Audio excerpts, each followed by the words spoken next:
চচ্চড়ি তো সবার প্রিয়, তাই আজ বানাবো কুমড়ো শাকের চচ্চড়ি। তাই আমি কুমড়ো গাছ থেকে কটা কুমড়োর ডগা নিয়ে নিচ্ছি। এই চচ্চড়িটা কুমড়ো গাছের টাটকা নরম ডগা দিয়েই ভালো হয়।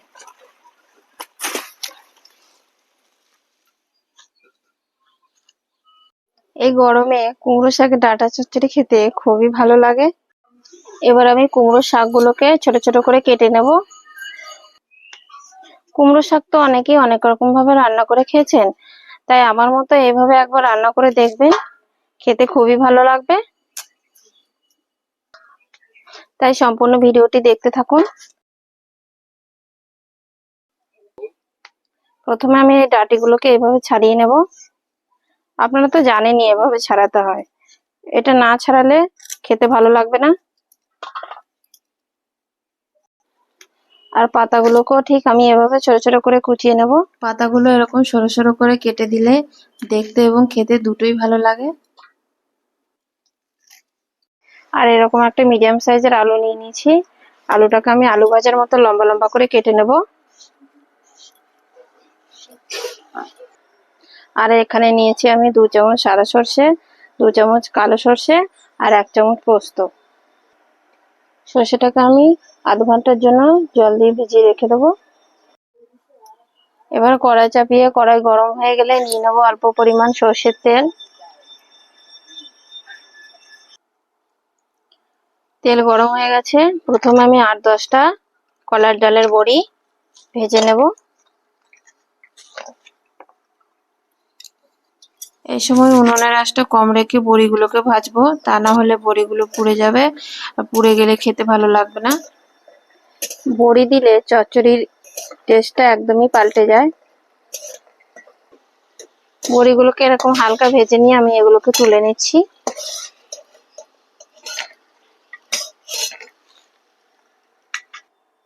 এবার ওই তেলেই দিয়ে দেবো ফোড়নে অল্প কালো জিরে আর একটা শুকনো লঙ্কা। আমি এখানে কালো জিরে দিয়েছি, আপনারা 5 ফোড়নও ব্যবহার করতে পারেন, তাতেও ভালো লাগবে। প্রথমে কালো জিরে আর লঙ্কাটাকে 1 মিনিট একটু আমি ভেজে নেব। আর এই একই রকম ভাবে আপনারা লাউ শাকেরও চচ্চড়ি করে খেতে পারেন, তাতেও ভালো লাগবে। কালো জিরা আর শুকনো লঙ্কা থেকে হালকা ভাজা গন্ধ বেরোলে আমি দিয়ে দেবো কেটে রাখা আলু।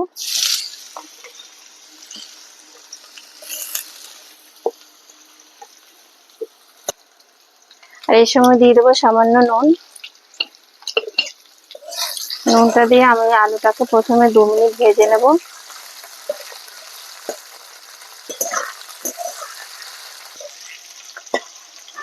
এই সময় উনুনের আঁচটা কিন্তু অবশ্যই মিডিয়াম থাকতে হবে।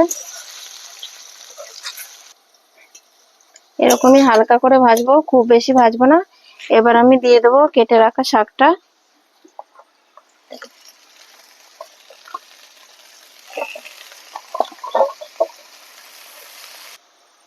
শাকটা দেওয়ার পর আমি আরো একটু লবণ ছিটিয়ে দেবো উপরে, তাহলে শাকটা সুন্দর সেদ্ধ হবে।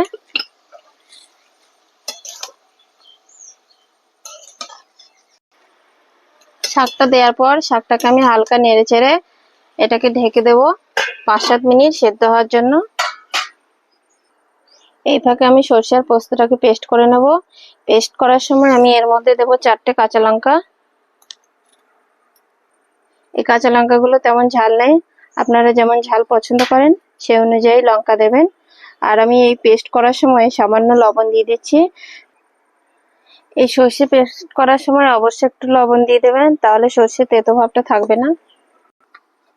5 মিনিট পর ঢাকা খুলে দেখে নেব শাকটা কেমন হয়েছে। দেখুন শাকটা অনেকটা কমে গেছে আর শাক থেকে অনেক জল বেরিয়েছে।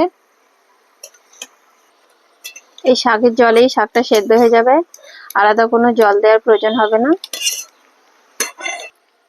এই সময় আমি ভেজে নেওয়া বড়িগুলোকে একটু ভেঙে দিয়ে দেবো।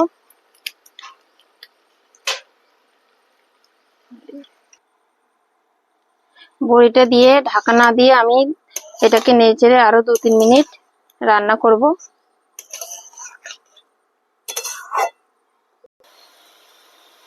মিডিয়াম আঁচ রেখে 2-3 মিনিট সেদ্ধ করার পর এই শাকের ভেতরে জলটাও শুকিয়ে গেছে আর শাকটাও প্রায় সেদ্ধ হয়ে গেছে।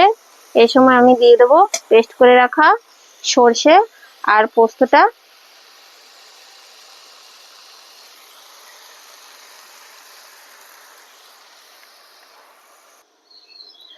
আর দিয়ে দেবো সর্ষের বাটি ধোয়া সামান্য জল।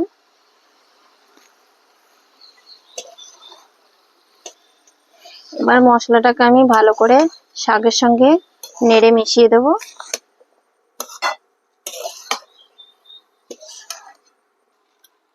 এই সময় লবণটা আমি একটু চেক করে নেব।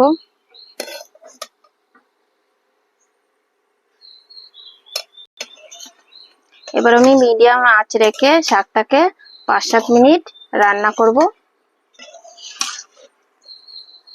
তাহলে সর্ষের যে কাঁচা গন্ধটা আছে সেটা চলে যাবে আর শাকে যেটুকুনি জল আছে সেটাও শুকিয়ে যাবে।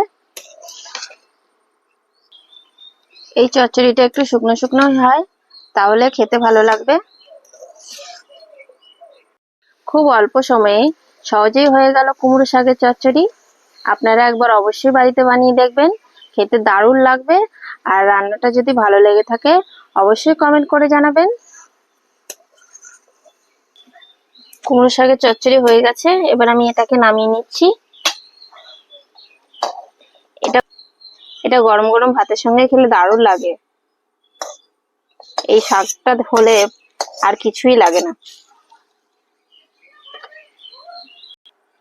তাই এরকমই সহজে হাতের কাছে পাওয়া উপকরণ দিয়ে একবার কুমড়ো শাক নতুন নতুন রান্না পেতে আমার অল্প জানি চ্যানেলের ভিডিওগুলি দেখতে থাকুন। আর ভালো লাগলে সাবস্ক্রাইব করতে ভুলে যাবেন না কিন্তু।